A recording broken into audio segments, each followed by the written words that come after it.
pense que les gens en ont marre là, parce qu'on est arrivé à la fin d'un cycle.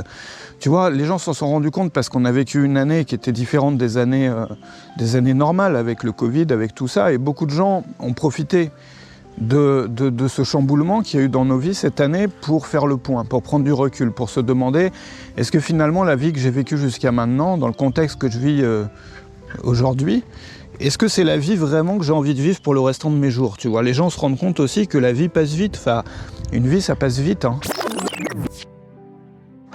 Alors aujourd'hui, déjà on dit bonjour aux chiens. Je vais peut-être prendre une chèvre d'ailleurs, parce que ça va être le prochain animal. Parce que tu vois que c'est chiant, l'herbe pousse, enfin là on est vraiment à la saison où ça pousse. On a une vague de chaleur, mais il a beaucoup plu, enfin il y a des orages quoi. Hier soir il y a eu un orage énorme, donc il y a de l'eau, enfin tu sais, comme moi à cette saison-là, tout pousse, tout pousse, tout pousse.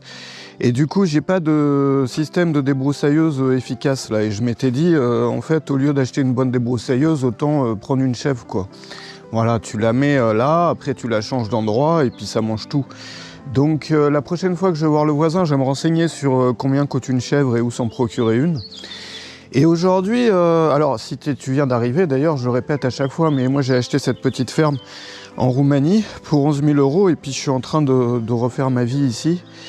Voilà, les chiens ils ont mis un peu de désordre, puis il y a eu l'orage cette nuit, donc il y a eu des trucs qui ont dû tomber. J'ai eu un peu de pluie qui est tombée dans le salon aussi, donc il va falloir que je vérifie le toit tout à l'heure. Et puis aujourd'hui je voulais faire une vidéo un peu différente. Je voulais faire une vidéo sur l'expatriation, parce que beaucoup de gens se posent cette question-là. Tu vois, beaucoup de gens qui voudraient vivre mieux, qui voudraient vivre différemment, qui ne se retrouvent pas dans le modèle de société de leur pays actuel et qui ne voient pas non plus comment ça pourrait changer, tu sais. Parfois, on essaye de changer les choses quand on ne trouve pas sa place dans le modèle de société dans lequel on vit. Et puis on se rend compte au bout d'un moment que c'est peut-être une chose vaine parce que voilà, enfin on met des efforts, tu vois, puis on s'énerve et puis on va crier sur internet contre les trucs contre lesquels on n'est pas d'accord, et puis tu le sais comme moi, ça change rien du tout, alors que juste en bougeant, on aurait pu tout changer. Alors ici, moi j'ai plein de projets de travaux aussi, parce que tu sais que j'ai aussi un appartement en ville. Mon but à la base, c'était d'avoir un équilibre entre ces deux vies, entre la ville et la campagne, et je suis pas heureux en ville. Voilà, c'est ça. C'est pas que je suis pas heureux, mais ça n'a rien à voir, quoi. Donc je vais passer la plupart de mon temps ici, et je vais passer juste les week-ends ou certains week-ends en ville maintenant.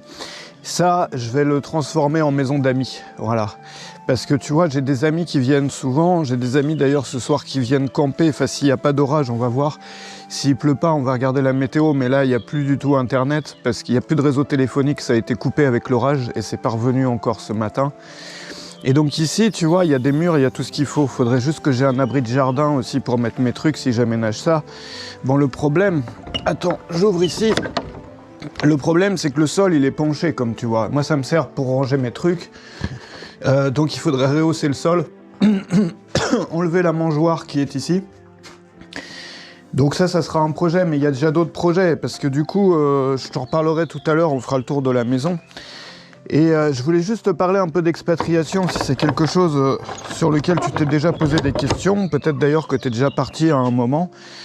Mais pour ça, moi j'ai pas encore fini mon café, enfin j'en ai déjà bu un, je vais en boire un deuxième. Je vais me poser là. Ici ça va devenir mon coin feu après, ça va devenir mon salon extérieur. Tu vois, moi je me rends compte tous les jours de la différence de mental, d'humeur, d'attitude que j'ai entre les endroits en fait. C'est-à-dire entre ici et mon appartement en ville. Enfin, ça n'a rien à voir quoi. Et entre ici et quand j'ai habité au Cambodge, quand j'ai habité en Thaïlande, quand j'habitais autrefois en France en fait. Et le fait de partir change, mais de façon instantanée, la façon dont tu te sens. C'est ça. Alors, je vais passer sous la barrière. Les chevaux ne sont plus là, donc la barrière n'est plus électrifiée maintenant. Voilà, les chevaux, ils sont en train de manger l'herbe dans un autre champ. Donc tu vois, ils ont fait du bon boulot. C'est aussi pour ça que je veux une chèvre, parce que tu vois le boulot qu'ils ont fait, les chevaux ici. Enfin, ça, c'est sans cheval, ça, c'est avec chevaux, quoi. Donc il y a un moment, tu te dis à quoi ça sert de s'épuiser, alors qu'un animal, il est content de manger tout ça, tu vois. Enfin, autant faire plaisir à une chèvre. Non, mais tu vois ce que je me dis. Voilà. Ouais, donc ce que je te disais, c'est que d'un endroit à l'autre, notre ressenti, notre humeur, tout change en fait. Enfin, moi je sais que j'avais des périodes où j'étais complètement déprimé, où ça allait pas dans ma vie, et rien que le fait de changer d'endroit, instantanément, m'a redonné toutes les choses desquelles je manquais finalement. C'est ce que je suis en train de vivre aussi ici aujourd'hui, tu vois, entre la ville et la campagne. Le fait de partir, c'est... Tu sais, souvent on va chercher des choses très compliquées pour vivre mieux. Des personnes, par exemple, qui sont un peu au fond d'un cycle ou à la fin d'un cycle et ça va plus dans leur vie. Et moi, je sais qu'à chaque fois que j'ai eu ce problème-là, bon, après, j'en ai un peu abusé, tu vois. Mais à chaque fois que j'ai eu ce problème-là, je suis parti et ça a résolu mon problème. Et bon, après, c'est ce que j'appelle, moi, la malédiction du voyageur. La malédiction du voyageur, c'est quoi? C'est que, et j'en ai parlé avec des amis qui sont partis aussi, des expats qui ont vécu exactement la même chose, c'est que tu sais, parce que tu l'as déjà vécu plein de fois, que quand ça va pas dans ta vie, il te suffit de partir pour régler le problème. Et donc du coup, au bout d'un moment, tu te mets à partir trop souvent, tu vois. C'est-à-dire à pas réussir à te poser. Donc moi, je veux pas rentrer aujourd'hui, je veux plus rentrer dans ce cycle-là. Mais pour quelqu'un qui est bloqué dans une vie et tout te montre que cette vie n'est pas pour toi, tu vois. Tu vois, ça concerne donc pas tout le monde, mais les personnes qui sont dans un cadre, dans un environnement, dans un truc, dans un machin, et tous les jours, tout leur montre que cette vie-là, c'est pas celle que tu mérites en fait. Tu vois, les problèmes que tu vis au quotidien, les injustices aussi, parce qu'aujourd'hui, on est quand même dans des sociétés et puis dans des environnements qui nous font nous ressentir, qui font ressentir souvent quand t'es pas dans les bonnes cases que tout le monde se fait plaisir un peu sur ton dos et que toi t'es pas dans les cases où ça va aller pour toi dans ce modèle de société. Enfin, même tu te sens pas accueilli, tu vois. Moi, j'ai pour principe, j'aime bien ce principe-là, d'aller dans des endroits où je me sens accueilli, en fait, et où j'ai envie positivement de participer au projet de société, tu vois, de participer avec mes impôts aussi à quelque chose de beau, quelque chose de, tu vois, quelque chose qui me convient, plutôt que être dans un pays où le machin tu vois, le projet m'intéresse pas, en fait, ou là où les choses en sont venues aujourd'hui, ça m'intéresse pas, tu vois. Je préfère être dans un, tu vois, là, t'es dans une ambiance positive, tu te dis, je participe à développer un truc, où je participe à apporter ma pierre et à aider aussi les gens autour de moi et à faire mon trou et à faire mon truc pour moi, pour ma famille, si tu es en famille, mais de façon positive, tu vois, plus en criant, en se révoltant, en s'indignant, parce que ça c'est toxique, ça nous ronge de l'intérieur au bout d'un moment. Tu vois, moi je vois tous ces gens et moi j'ai été pareil, à un moment j'ai des amis qui sont comme ça, qui passent leur vie à... Tu vois, tu vas le matin, déjà tu commences par des news, par regarder des actualités, qui te montre tous les trucs que t'aimes pas. Voilà. Donc tu commences déjà par voir tous les trucs qui t'énervent. Et puis après, tu vas t'énerver encore plus, et encore plus, et encore plus. Ce qui fait que non seulement, premièrement, t'es dans un monde qui te convient pas, enfin dans un contexte qui te convient pas, mais en plus tu te fais du mal parce que tu regardes toute la journée tous les trucs qui te plaisent pas dans ce contexte-là. Et la clé, parfois, elle est très simple. C'est-à-dire qu'il suffit d'aller ailleurs. Alors, ailleurs, c'est pas forcément le paradis, attention. Ce que je veux dire, c'est qu'il ne faut pas non plus faire de l'angélisme, tu vois, il y a des problèmes partout. Moi, je te parle souvent ici de la campagne d'Europe de l'Est parce que j'adore ça. Et pour les gens qui ont des envies de campagne, moi, je conseille vraiment l'Europe de l'Est, l'Europe centrale, les Balkans. Parce que les gens sont adorables. Tu arrives dans un village, tu ne te sens pas ni épié, ni jugé. Et les gens t'aident, et les gens le cœur sur la main, et moi j'adore ça. C'était pareil quand j'avais mon chalet, c'était pareil aussi quand je suis allé dans d'autres coins, dans la famille d'amis qui ont de la famille à la campagne, et on avait passé du temps là. Ici c'est exactement la même chose, quoi. Et tout ça pour dire que après il y a quand même des gens, forcément, tu vois, on n'est pas au paradis, quoi. Enfin, le paradis n'existe pas, donc où que tu ailles, il y aura toujours des gens tordus, il y aura toujours des gens ceci, des gens cela. Mais le problème, il n'est pas là. Le problème, il est de te demander, est-ce que mon cadre actuel, c'est vraiment le décor que je veux pour le reste de ma vie, quoi? Est-ce que les choses pourraient pas, premièrement, être plus simples? Tu vois, là, par exemple, moi, j'ai dépensé plein d'argent à faire un super appartement, là. Voilà, avec un décorateur d'intérieur, avec des meubles... Attends, le chien, il est en train de me lécher par derrière, là. Allez, viens, Josiane, viens. Mais te mets pas dans mon café. Voilà. Tu vois comme ils sont adorables ces chiens-là. Et donc, j'ai fait tout ça pour me rendre compte au final, et je le savais un peu à l'intérieur de moi, mais que je serais beaucoup plus heureux ici, dans une ferme que j'ai achetée 11 000 €, tu vois. L'argent n'est pas proportionnel au bonheur que tu tires de quelque chose. Ça, c'est une grande illusion aussi qu'on a, parce qu'on nous montre toujours, tu vois, c'est normal, parce que les entreprises veulent vendre des trucs. Donc quand on veut te vendre un truc, on essaie de te montrer que parce que c'est cher, c'est mieux. Et donc du coup, on s'est mis dans la tête ce truc-là, tu vois, comme quoi un truc cher est forcément mieux, tu vois. Mais c'est même pas une question de mieux, pas mieux. C'est juste que ton bonheur n'est pas corrélé avec combien ça coûte. Ça n'a rien à voir. Moi, je me suis rendu compte, par exemple, et aujourd'hui dans ma vie, à ce stade de ma vie, j'ai besoin d'un peu d'inconfort. Pas beaucoup, tu vois, pas vivre dans la forêt tout nu. Mais j'ai besoin d'un peu d'inconfort, j'ai besoin de faire des efforts tous les jours parce que ça m'enlève, tu vois, si j'ai pas ça, je déprime, je suis pas bien, je tourne en rond, je m'ennuie, enfin ça va pas en fait. Donc j'ai besoin un peu de ça. De la même façon, la campagne, moi je me suis rendu compte quand on est dans un appartement où tout est fait pour toi, c'est hyper confortable, t'as tout ce qu'il faut, bah c'est sympa, sauf que du coup t'as plus rien à faire. À la campagne, moi j'ai toujours des projets. Là tout à l'heure, je vais réparer un problème de gouttière. Après, je vais aller me renseigner pour trouver une chèvre. Après, j'ai des plastiques, parce que j'ai vu qu'il y avait des plastiques qui traînaient dans le champ, qui ont été emmenés par le vent, donc je vais aller les chercher. Après, je sais pas, j'ai plein de trucs à faire à l'intérieur. Faut que j'aille voir le toit, parce qu'il y a eu des fuites cette nuit, de la pluie.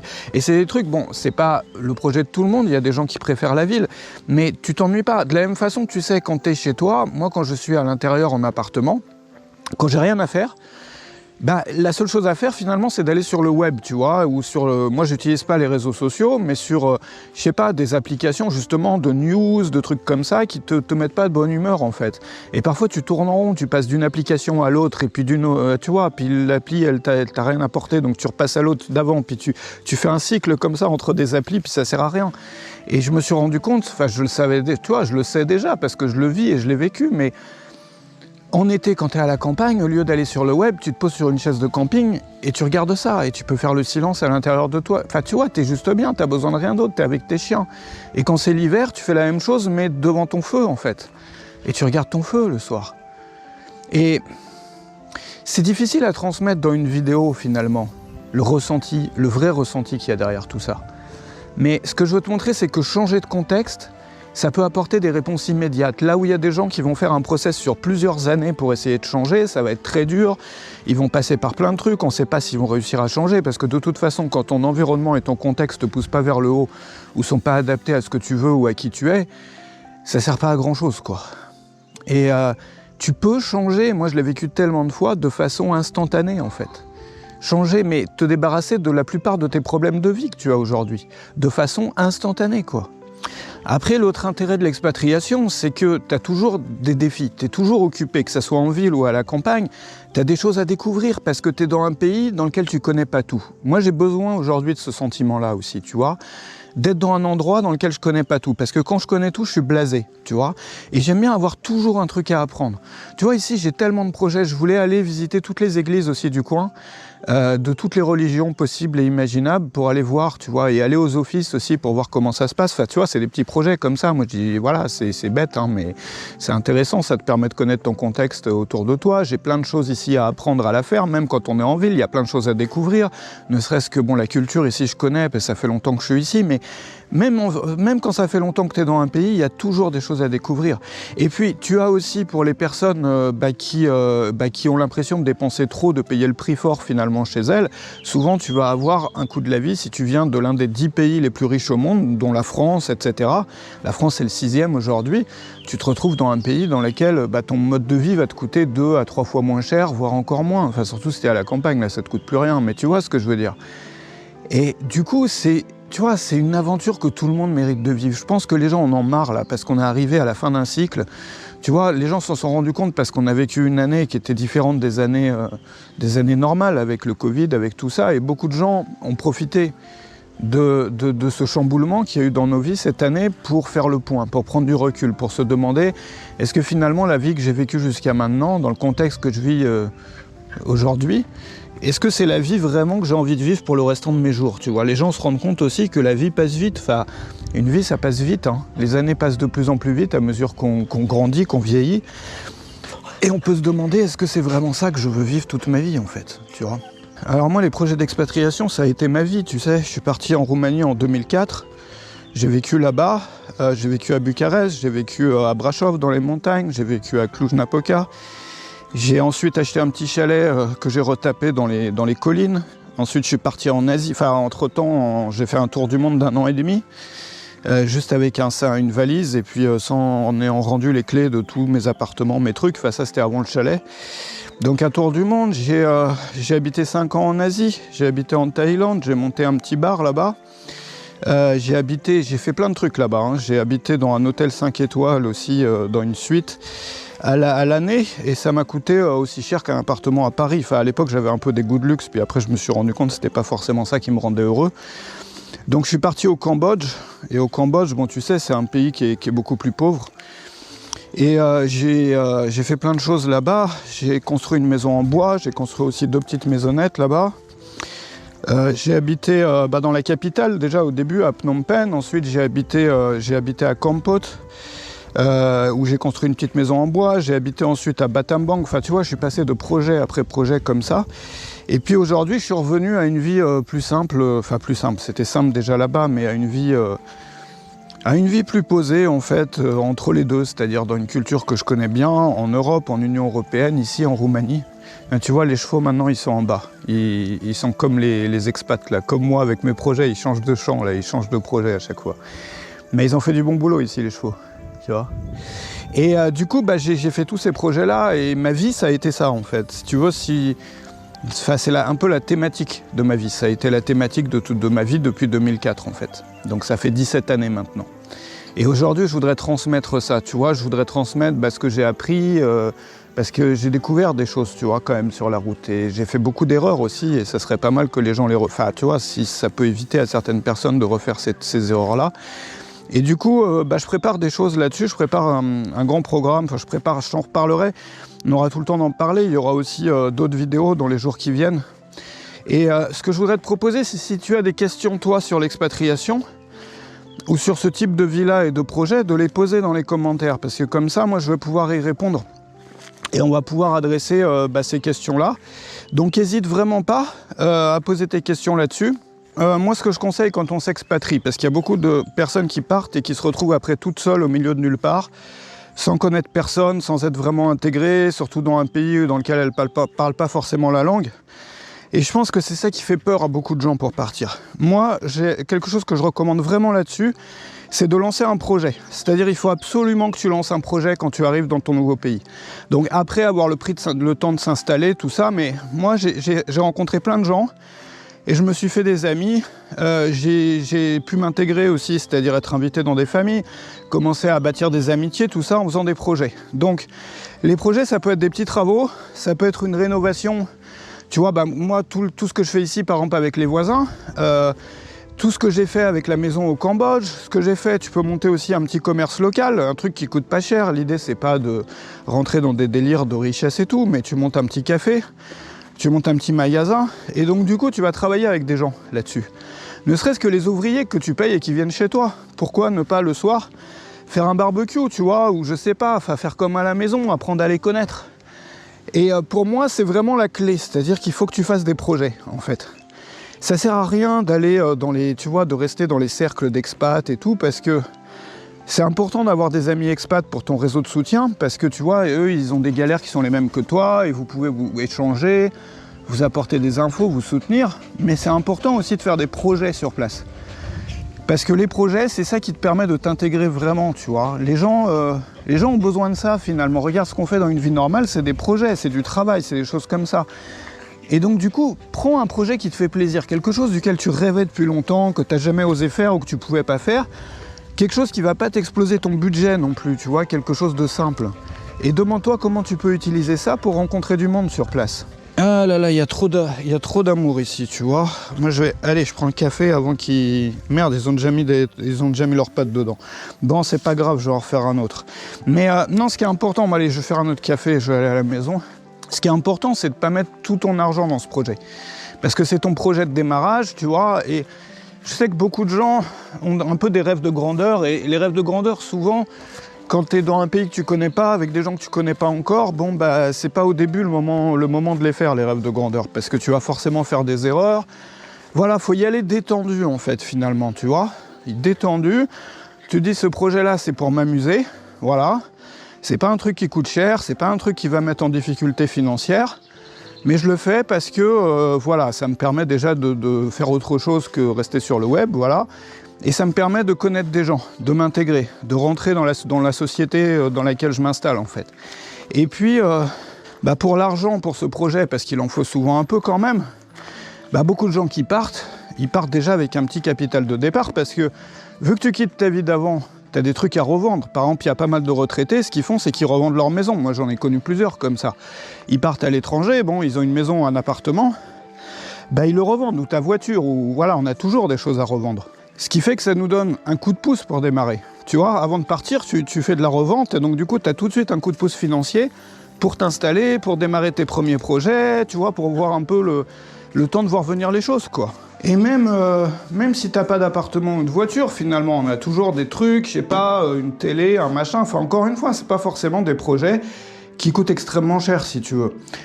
J'ai mis où mon eau? Ah, elle est là, voilà. C'est pas forcément des projets qui coûtent extrêmement cher, ça peut être des tout petits projets, tu vois, comme monter un espace de campement, ou enfin j'en sais rien, quoi. C'est à chacun de trouver. Moi, je te recommande de regarder vraiment les choses que tu as toujours rêvé de faire et que tu pouvais pas faire en ville, ou parce que tu étais coincé chez toi, ou parce que c'était trop compliqué dans ton pays avec les règles, les lois, tout ça. Et te demander simplement qu'est-ce que je pourrais faire comme projet, mais dans lequel il y a d'autres personnes qui sont impliquées. Et quand tu fais ce projet, essaye de rencontrer ces gens de façon humaine. Je sais pas, parle avec eux, invite-les, fais-toi inviter, et puis après, dis oui à tout. Enfin, j'ai plein d'astuces là-dessus, d'ailleurs, que je te donnerai, mais il y a plein de... Tu vois, les premières semaines, dire oui à tout. C'est-à-dire quand quelqu'un te propose un truc, tu dis oui, même si t'as pas envie de le faire. Tu vois, quelqu'un qui t'invite chez lui, quelqu'un qui te propose quelque chose, et tu dis oui, oui, oui, oui, oui. Il y a plein d'autres astuces comme ça, moi que j'ai découvertes au fil des années. Et ça te permet vraiment de t'intégrer, tu vois. Tu vois, c'est ici que j'ai un peu d'eau là. J'ai un peu d'eau là, j'ai un peu d'eau là, et j'ai un peu d'eau là. Voilà, ça c'est du matériel de camping pour mes amis là qui vont passer Enfin, quand j'ai des amis qui viennent. Après, il faut savoir quand même que dans la plupart des pays du monde, quand t'es étranger, les gens sont curieux, ont envie de parler avec toi, tu vois. Faut pas voir ça comme... Chez nous, enfin tu vois que si tu es français par exemple ou belge, tu es dans un pays dans lequel beaucoup de gens viennent de l'étranger pour s'y installer. Et donc du coup, y compris les touristes, hein, des touristes et aussi des personnes qui sont venues s'installer.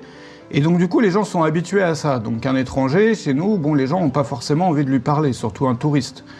Alors que ici ou dans d'autres pays où tu n'as pas ce phénomène-là, d'un coup, moi je l'ai ressenti au Cambodge, c'était la grande différence avec la Thaïlande. En Thaïlande, il y a beaucoup de touristes, beaucoup d'expats, du coup, bon, les gens sont pas forcément... ils sont sympas, mais il y a un peu l'effet tourisme de masse. Alors que quand tu viens dans un petit village comme ici, ou quand tu viens comme moi, je suis venu dans un petit village du Cambodge, regarde même par la fenêtre, le chien, il a envie de faire des poutous, là. Ils sont complètement fous, ces chiens. C'est le grand amour toute la journée, je les adore. Enfin, c'est même une raison pour laquelle j'ai décidé de m'installer là plus longtemps, quoi. Bref, et du coup, les gens veulent t'accueillir chez toi, ils veulent parler avec toi, ils sont curieux, et toi aussi t'es curieux, donc du coup, vous êtes pareil, et vous voulez la même chose, et donc du coup, vous vous invitez pour le dîner, pour l'apéro, pour le barbecue, pour le truc, tu leur donnes un coup de main, ils te donnent un coup de main, c'est comme ça que ça se passe, tu vois, moi, ça s'est toujours passé comme ça, en fait. Mais davantage, évidemment, à la campagne qu'à la ville, mais en ville aussi, finalement, à condition de faire des projets. Il y a des gens qui se disent que c'est compliqué pour eux parce qu'ils ont des enfants. Ça, c'est toujours le truc qui bloque... Oula, attends. C'est toujours le truc qui bloque... Enfin, c'est le premier blocage, c'est ça. Mais ça peut être d'une richesse extraordinaire pour les enfants. Des enfants qui ont vécu une enfance comme ça, enfin, c'est des enfants qui vont avoir beaucoup plus de richesse dans leur formation, qui vont avoir été au contact de plusieurs cultures, qui vont parfois parler plusieurs langues. Enfin, c'est un plus énorme. Ça demande juste un peu d'organisation, si tu veux. Mais ça vaut le coup. Enfin, en même temps, tu vois, c'est ça, il faut se demander à un moment quel est le futur qu'on va offrir à ses enfants, tu vois. Quand on est dans un contexte ou dans un modèle de société auquel on ne croit pas, quand on vit actuellement là-dedans, bah, tu vois, beaucoup de gens, ils se disent, moi, j'ai pas envie d'offrir ce futur-là à mes enfants. Et donc la question, c'est, est-ce qu'on pourrait pas construire quelque chose qu'on aurait envie de laisser à nos enfants, tu vois, vraiment. C'est-à-dire, moi, je suis pas dans ce cas-là, parce que j'ai pas d'enfants, mais je comprends tout à fait le truc, je compatis avec ça. J'ai des amis qui sont dans ce cas-là, qui n'ont pas voulu laisser le monde dans lequel ils étaient à leurs enfants, qui voulaient leur proposer plus que ça, leur donner plus que ça, quoi. Pas les élever là-dedans, quoi. Et bon, du coup, c'est plus compliqué, il y a quelques petites choses, on en reparlera, mais enfin, sur l'éducation des enfants, sur la scolarité, tout ça, mais ça peut très très bien se passer, en fait. Le deuxième blocage que ressentent beaucoup de gens par rapport à l'expatriation, c'est le côté gagner sa vie, enfin le côté financier, tu vois. Parce qu'il faut bien gagner sa vie, tu vois. Donc quand tu es salarié, tout ça, comment tu fais? Bon, ce qu'il faut savoir, c'est quand même que tu as beaucoup de pays Au monde, enfin, par exemple, comme je te le disais, la France c'est le 6e pays le plus riche au monde quand même. Donc les prix sont beaucoup plus élevés. Si tu viens dans un coin comme ici, bah ici le salaire minimum, je sais pas de combien il est aujourd'hui, mais il y a quelques années c'était dans les 300 €. Bon, ça veut pas dire que tu vis bien avec 300 € par mois, ça veut pas forcément pas dire ça. Ça veut juste te dire que voilà, tu peux monter une petite activité sur le web par exemple, faire ça tranquillement, ou faire du freelance, ou faire, tu vois, prendre tes talents, et puis voilà, il vaut toujours mieux ça que de travailler sur place en fait. Il y a plein de choses à faire, ça aussi on en reparlera, mais il y a aussi des choses à faire sur place d'ailleurs. Mais après, il y a des personnes qui sont retraitées, ou qui décident de prendre leur retraite avant, ou des personnes qui vendent leur maison et qui se débrouillent pour passer le reste de leur vie sur cet argent-là, tu vois. Enfin, il y a plein de possibilités en fait finalement. Moi, l'une des possibilités que j'aime bien, c'est d'accueillir des gens. C'est ça que je voudrais faire pour ma retraite. C'est de monter une sorte de gîte rural, et les gens viennent, voilà. Et puis on passe des bonnes soirées, des bons moments ensemble, et puis voilà quoi. Moi, j'en suis pas encore là, moi, parce que si je fais ça, il faudrait avoir un gîte rural déjà, tu vois, ce qui n'est pas mon cas. Et puis j'ai d'autres choses que je voudrais faire dans ma vie avant d'arriver à ce projet-là. Mais c'est un truc que je voudrais faire pour ma retraite, par exemple. Et tu vois, c'est pas très compliqué. Bon, après, si, il faut avoir les fonds pour acheter le truc. Mais à part ça, bah, t'es dans la nature, tu te sens bien. Enfin, après, chacun son délire. Hein.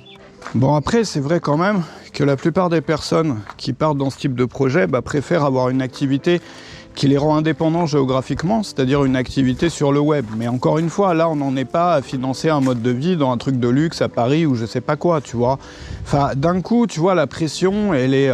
tu vois, tu te relaxes, quoi.